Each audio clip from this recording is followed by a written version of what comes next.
जिज्ञासु मित्रों, बहुत बहुत अभिनंदन है, स्वागत है आप सभी का दिव्य सृजन में। प्रत्येक दिवस की भांति आज फिर हम यहाँ पर यह लाइव चर्चा का कार्यक्रम शुरू कर रहे हैं और इस लाइव चर्चा का जो विषय है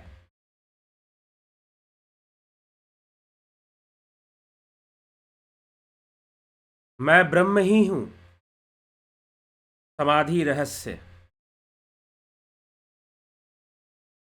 तेजो बिंदु उपनिषद पे आधारित यह व्याख्यान चल रहा है और पीछे हमने सुना तेजो बिंदु उपनिषद में कि इसमें योग के 15 अंग बताए गए हैं, जिसमें कि हमने यम नियम त्याग मौन देश काल आसन और मूल बंध के बारे में सुना समझा, मूल बंध के रहस्य को जाना। क्योंकि 15 अंग है तो इसमें कई अंग बताए गए हैं। अब आगे है देह साम्य के बारे में भी हमने कल सुन लिया। देह साम्य की अवस्था क्या है, फिर दृष्टि क्या है। दृष्टिम ज्ञानमयीं कृत्वा पश्येद ब्रह्ममयम जगत सा दृष्टि परमोदारा ना नासाग्रवलोकिनी। जिस ज्ञानमय दृष्टि के द्वारा समस्त जगत को ब्रह्ममय देखा जाता है उसे ही परमोदारा दृष्टि कहते हैं। कुछ लोग नासिका के अग्रभाग में देखने को दृष्टि मानते हैं, परंतु उसका खंडन किया गया है। समस्त जगत को ब्रह्ममय देखना ही दृष्टि है। अर्थात कि जिस स्थिति में दृष्टा दृश्य और देखने का साधन का विलय हो जाए। देखने का साधन यह चित्त ही तो है और इंद्रियां हैं, इनका विलय हो जाए और दृष्टा भी ना रहे, दृश्य भी ना रहे, उस अवस्था को दृष्टि कहा गया है। तेजो बिंदु उपनिषद में तेजो बिंदु उपनिषद में दृष्टि उस अवस्था को कहा गया है ना जहां दृष्टा है ना दृश्य है, और जो देखने का साधन है, इंद्रियां, अंतःकरण और चित्त, इन सब का विलय हो जाए तब दृष्टि होगी। अब आगे प्राण संयम प्राणायाम का रहस्य बताया जा रहा है। चित आदि सर्वभावेषु ब्रह्मत्वे नैव भावनात् निरोधः सर्ववृत्तीनां प्राणायामः स उच्यते।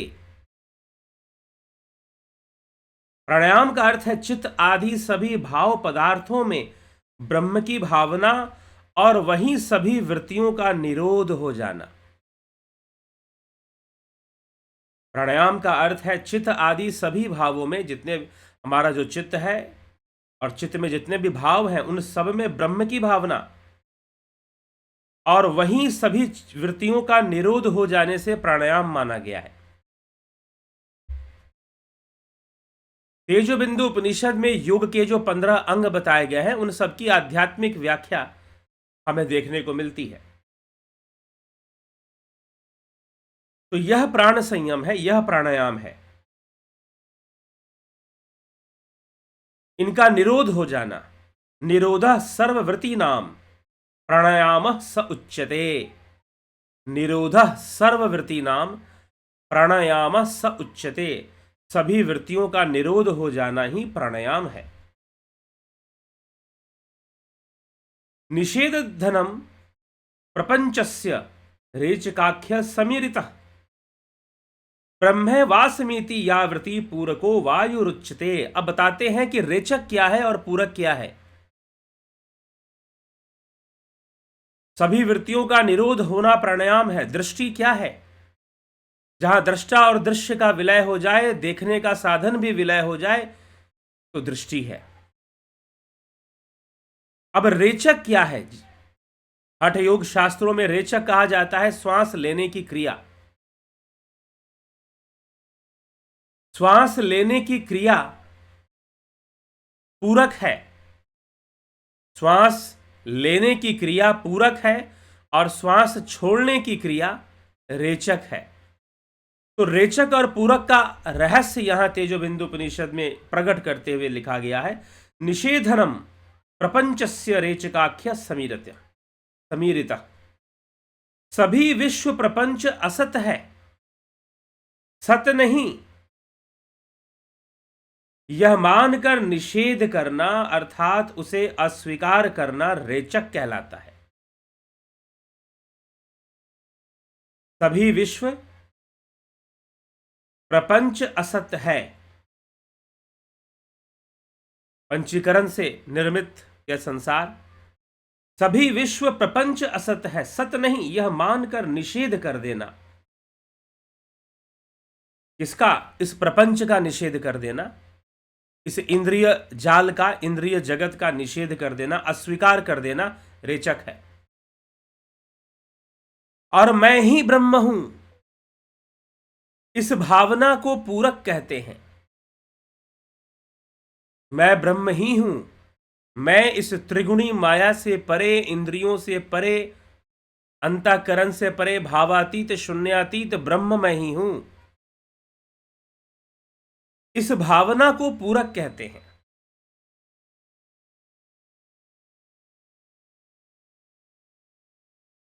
जब ऐसी भावना की जाए तो आप पूरक कर रहे हैं। अब कुंभक क्या है? तो कहते हैं तदंतर इसी वृत्ति में अर्थात मैं ब्रह्म ही हूं, इस भावना में स्थिरता बनाए रखना, यह कुंभक प्राणायाम है। आप उस शून्य की स्थिति में बने रहें, भावातीत भाव शून्य की स्थिति में, वह ब्रह्म भाव शून्य है। तो भाव शून्य की स्थिति में आप बने रहें और उस ब्रह्म में स्थित रहने की स्थिति का अभ्यास करें। तो इस भावना में स्थिरता को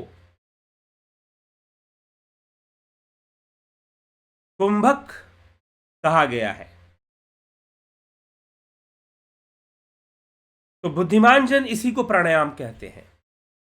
इस सांसारिक प्रपंच का, प्रपंच से बने इस संसार का, इस इंद्रिय जगत का निषेध करना कि यह सब ब्रह्म नहीं, मैं इन सब का निषेध कर देता हूं, यह रेचक क्रिया है। और मैं ब्रह्म ही हूं ऐसी भावना करना पूरक, और मैं ब्रह्म ही हूं ऐसी अवस्था में बने रहना कुंभक है। इस प्रकार रेचक, पूरक और कुंभक का वर्णन किया गया है। तो सभी इंद्रिय विषयों में ब्रह्म भाव का ही दर्शन करके उसमें मन को लगाना प्रत्याहार कहा जाता है। इसका ही निरंतर अभ्यास करना चाहिए। सभी जो इंद्रिय विषय हैं उनमें भी समरूपता देखना, उनमें भी ब्रह्म भाव को देखना, और जो ब्रह्म जो भाव से परे, उसे प्रत्याहार कहेंगे। और मन जहां जहां भागता है, यत्र यत्र मनो याति भ्रमणस्तत्र दर्शनात् मनसाधारणम चैव धारणा सा परामता। मन जहां जहां भागता है उन सभी स्थानों में ब्रह्म का दर्शन करना, उन सभी स्थानों में ब्रह्म की भावना ही करना। मन जहां जहां भागता है उन सभी स्थानों में ब्रह्म का ही भावना करना, मन में इस भाव को धारण करना धारणा कहलाती है।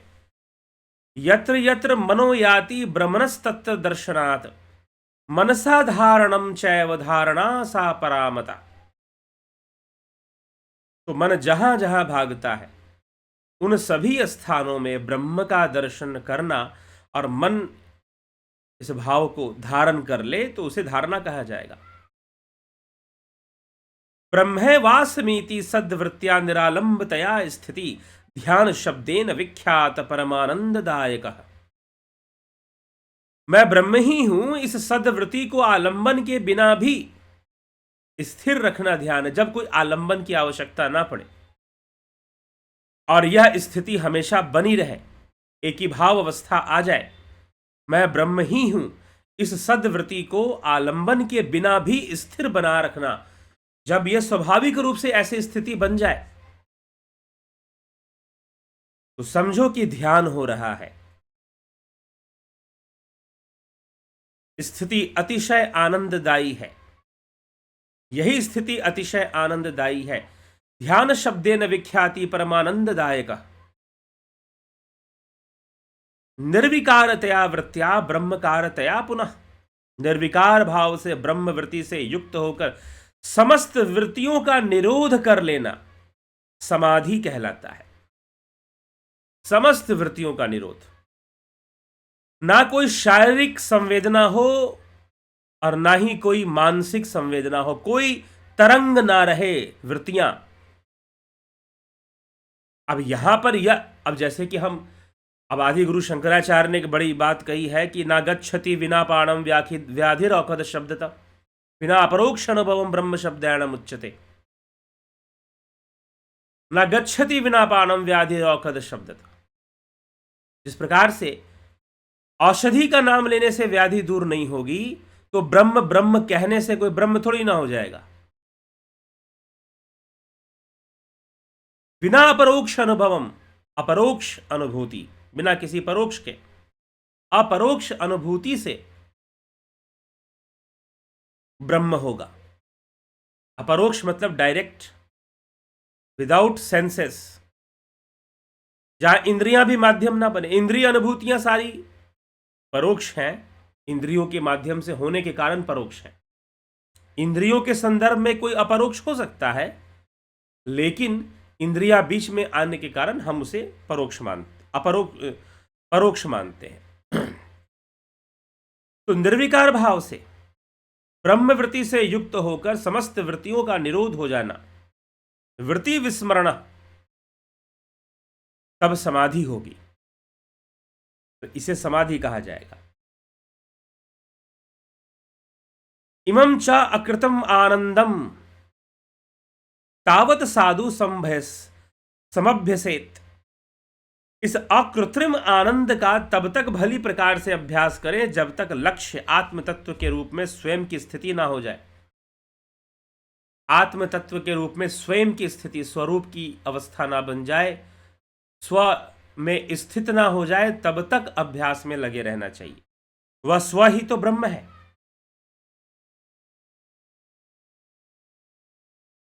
और इस साधना से योगीराज, इस साधना के पश्चात योगीराज साधना से मुक्त होकर सिद्ध हो जाते हैं। योगी का यह स्वरूप मन व वाणी के विषय नहीं होते। यह मन का विषय नहीं है, अर्थात मैं ब्रह्म में स्थित हो गया, यह मन का विषय नहीं है, यह मान लेने का विषय नहीं है। इसीलिए तो आदि गुरु शंकराचार्य कह रहे हैं कि औषधि का नाम लेने से बीमारी थोड़ी ना दूर हो जाएगी। तो यहां पर एक कंफ्यूजन आ सकता है तेजो बिंदु उपनिषद को पढ़ते हुए या समझने में, कि कहीं आप ये तो नहीं समझ रहे हैं कि भाई जब कहा जा रहा है ब्रह्म की भावना करो तो ये बाहरी रूप से कहा जा रहा है। जी हां, एक पक्ष यहां बाहरी भी है कि संसार की वस्तुओं को भी ब्रह्म भाव से देखो, इंद्रिय जगत को भी।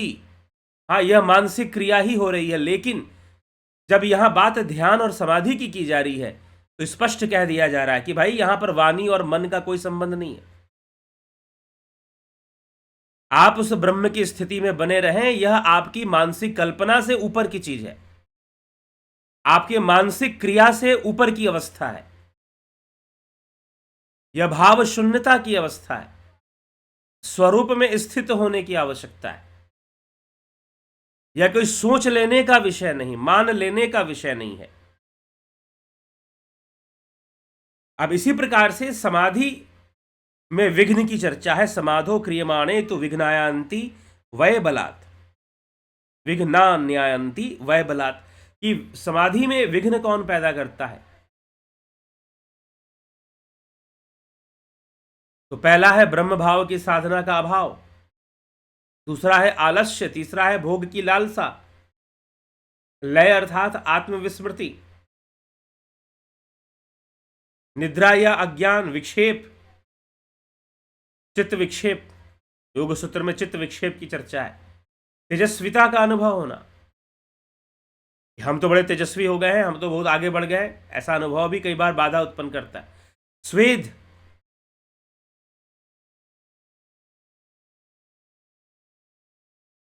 ठीक। मात्र हल्की सी शून्यता आ जाती है चित्त में तो हम समझ लेते हैं कि भाई काम हो गया, नहीं। तो चित्त की क्षणिक शून्यता भी कई बार साधक को संतुष्टि दे देती है, तो उसमें भी आप कहीं कंफ्यूज ना हो जाए, इसीलिए लिखा गया चित्त का शून्य होना।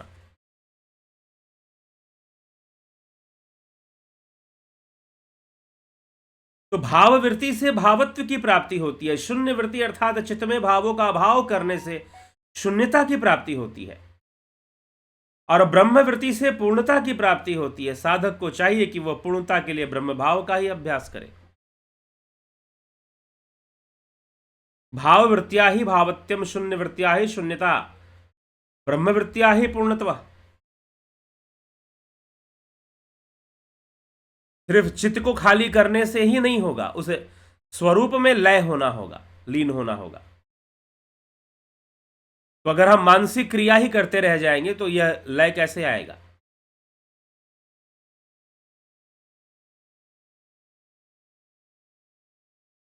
और जब तक उस ब्रह्म को लक्ष्य बनाकर ना साधना किया जाए तो सारी साधनाएं व्यर्थ है, ऐसा लिखा जा रहा है। सारी साधनाएं फिर व्यर्थ की बातें हो जाती हैं। और जो इस ब्रह्म वृत्ति को जानकर इसे ही बताते हैं, अर्थात इसकी ही साधना करते हैं, वह धन्य है। और जिनकी यह ब्रह्म वृत्ति सम हो गई है, बढ़ गई है, परिपक्व हो गई है, वे निश्चय ही ब्रह्म भाव को प्राप्त हो गए हैं। अन्य लोग जो ब्रह्म की बहुत चर्चा करते हैं वे केवल शब्दवादी है, ब्रह्मवादी नहीं। जो सिर्फ ब्रह्म की चर्चा करने में लगे हैं वो ब्रह्मवादी नहीं है, वो मात्र शब्दवादी है। जो लोग ब्रह्म वार्ता में कुशल हैं, साधना से हीन हैं। ब्रह्म वार्ता तो बहुत करते हैं लेकिन साधना नहीं करते हैं। किंतु ब्रह्म के प्रति प्रेम रखने वाले अगर हैं तो भी अज्ञानता के कारण वह बारंबार इस संसार में आते जाते हैं, अर्थात मृत्यु जन्म के बंधन से मुक्त नहीं हो पाते, क्योंकि वो वार्ता बहुत कर रहे हैं लेकिन साधनाहीन है। जो लोग ब्रह्म वार्ता में कुशल हैं, तो ब्रह्म ज्ञान ब्रह्म ब्रह्म की बातें किए जा रहे हैं और साधनाहीन है, साधना बिल्कुल नहीं कर रहे। इसीलिए आदिगुरु शंकराचार्य ने एक बात कही कि अविज्ञाते परितत्वे शास्त्राधितस्तु निष्फला, विज्ञाते अपि परितत्वे शास्त्राधितस्तु निष्फला। कि मात्र शास्त्रों की चर्चा करने तक ही सीमित है तो निष्फल है, उन्हें कोई फल नहीं प्राप्त होने वाला। इसीलिए आदिगुरु शंकराचार्य ने, अभी मैंने कहा कि ब्रह्म ब्रह्म कहने से नहीं हो जाता। तो जो लोग ब्रह्म वार्ता में कुशल हैं और साधनाहीन हैं और फिर कहते हैं कि ब्रह्म के प्रति उनका प्रेम है या ब्रह्म के प्रति प्रेम रखने वाले हैं, तो भी अज्ञान के कारण बारंबार इस संसार में उनका आना जाना तो लगा रहेगा।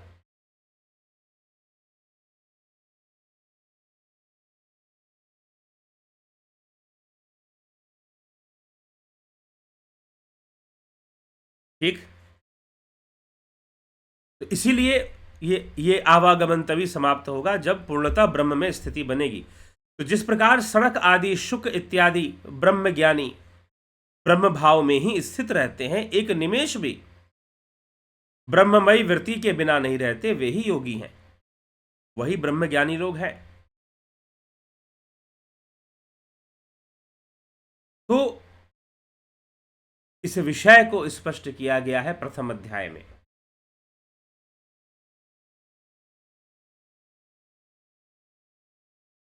तो वह ब्रह्म सबका कारण है। कारणम यस्य वै कार्यम कारणम तस्य जायते कारणम तत्वतो नश्येत कार्यभावे विचारतः। वह ब्रह्म सबका कारण है। यह कारण बोध उसे ही होता है जिसके मानस में कार्य की सत्ता विद्यमान है। कार्य भाव का विचार समाप्त होने पर कारण भाव तत्वतः नष्ट हो जाता है। फिर न कारण है न कार्य है। कारण और कार्य तो वहां है जहां पर दृष्टा दृश्य, वहां है जहां बंधन है। तो फिर जब ब्रह्म में स्थिति होगी तो कोई कारण नहीं, कोई कार्य नहीं। इस स्थिति में चित्त शुद्ध वस्तु अर्थात ब्रह्म का उदय होता है, जो वाणी का अगोचर, वाणी का अगोचर मतलब वाणी से परे, मन से परे ब्रह्मवृत्ति यह ज्ञान शुद्ध चित्त वाले पुरुष को ही होता है। ठीक।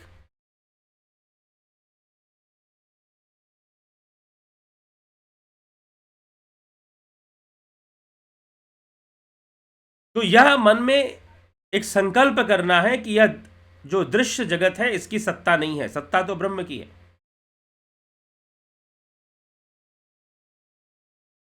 इसलिए जिसने साधना की है, भाव चित्त में स्थिर कर कर जिसने तीव्र वेग से निश्चयात्मक ब्रह्म को जाना है, ब्रह्म का चिंतन किया है, उसकी साधना की है, वह उस ब्रह्म में स्थित होते हैं, उन्हें आनंद की प्राप्ति होती है। वह ज्ञानी नित्य ही आनंद की स्थिति में विद्यमान हो जाता है। तो हमें तो समाधि की व्याख्या और ब्रह्म की स्थिति का वर्णन और ध्यान क्या है, समाधि क्या है, इनका वर्णन और ब्रह्म के स्वरूप का वर्णन प्रथम अध्याय में तेजोबिंदु उपनिषद के प्रथम अध्याय में प्राप्त होता है, जो कि आज समाप्त हो रहा है। कल से हम द्वितीय अध्याय पर चर्चा करेंगे। तो कुल मिलाकर हमें साधना की प्रक्रिया से जुड़ना होता है, हमें साधना की प्रक्रिया में लगना होता है, एक अभ्यास के मार्ग पर चलना होता है, तब जाकर हम सही स्थिति को प्राप्त कर लेते हैं, सही अवस्था को हम प्राप्त कर लेते हैं, और उस साधना से सिद्धि भी प्रकट होती है। तो इसीलिए ब्रह्म भाव, ब्रह्म की स्थिति को स्पष्ट करने का प्रयास तेजोबिंदु उपनिषद के प्रथम अध्याय में। अब द्वितीय अध्याय में अलग ढंग से बातें चलती हैं, कुछ कथाओं के साथ, कुछ दृष्टांत के साथ भी बातें चलती हैं। उन सब को हम सुनेंगे, उन सब का हम लाभ उठाएंगे। आप जुड़े रहें, बने रहें इस चैनल के साथ, सब्सक्राइब कर दें। और ऑनलाइन ध्यान योग कोर्स कराया जाता है, ऑनलाइन ध्यान योग course, online meditation course, starting from 20th March 2024, duration 1 month, guided meditation, transcendental meditation, spiritual healing techniques. Join करिए जुपिटर या सन मेंबरशिप को, और कॉन्टैक्ट 9661802459, इस नंबर पे संपर्क करके डिटेल ले लीजिए और ज्वाइन कर लीजिए। ठीक है। इसी तरह से प्राकृतिक चिकित्सा का भी कोर्स होता है ऑनलाइन। इसमें वो क्रियाएं बताई जाती है जो आप स्वयं से अपने घर में भी रहकर कर सकते हैं। और प्राकृतिक चिकित्सा में ऐसे बहुत सारे टेक्निक जिसमें कि आप और एक संतुलन बनाकर क्रियाओं का प्रयोग करना। कई बार कुछ लोग मुझे ऐसे मिले जिन्होंने कहा कि प्राकृतिक चिकित्सा से इस क्रिया से उल्टा मुझे नुकसान हुआ। अरे भाई, अपने संतुलन को बनाए रखते हुए करना है ना, ऐसा थोड़ी ना करना है। तो विज्ञान को समझना जरूरी है। किसी भी क्रिया का अभ्यास, चाहे वो प्राकृतिक चिकित्सा में है, चाहे वो हठयोग में है, उसे अनावश्यक रूप से नहीं किया जाता या अत्यधिक नहीं किया जाता। उसका लाभ नहीं मिलेगा, उसका नुकसान हो जाएगा। तो इसीलिए प्राकृतिक चिकित्सा का यह कोर्स, इसकी बारीकियों को समझने के लिए यह कोर्स है। आप इससे लाभान्वित हों तो ज्वाइन कर सकते हैं।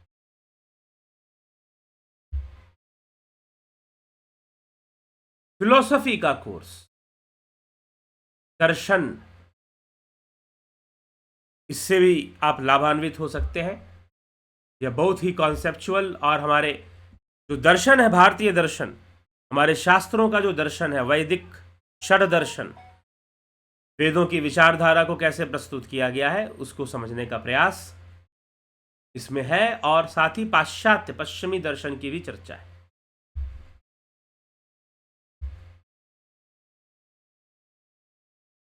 और किसी प्रकार की लाइफ काउंसलिंग, ज्योतिष परामर्श, एस्ट्रो काउंसलिंग आपको प्राप्त करनी है, या जीवन से संबंधित समस्याओं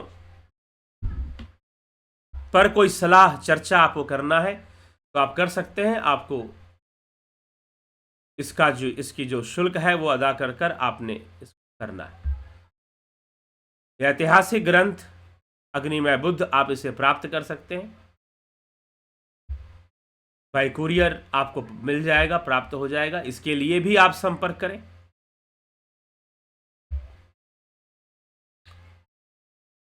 तो इसी के साथ हम कार्यक्रम को विराम आज देंगे। और जो लोग भी संपर्क कर कर इन कोर्सेज के बारे में जानना चाहते हैं, इस नंबर पे आप व्हाट्सएप मैसेज कर लें 9661802459। आप इस पर जो है व्हाट्सएप मैसेज कर कर आप सारी जानकारी ले लें, ठीक है।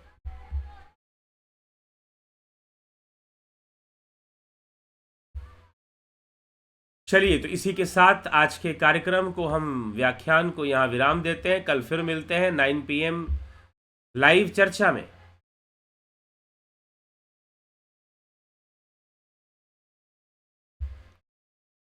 कुछ लोगों का ये प्रश्न था कि भाई वीडियो आप लाइव में नहीं आते हैं, आपको अभी वीडियो में नहीं, एक तरह से ऑडियो में ही प्रोग्राम मिल रहा है।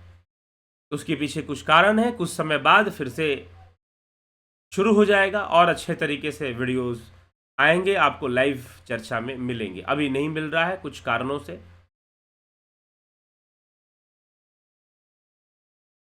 इसी के साथ विराम देते हैं। कल फिर मिलते हैं 9 PM लाइव चर्चा। ओम तत्सत।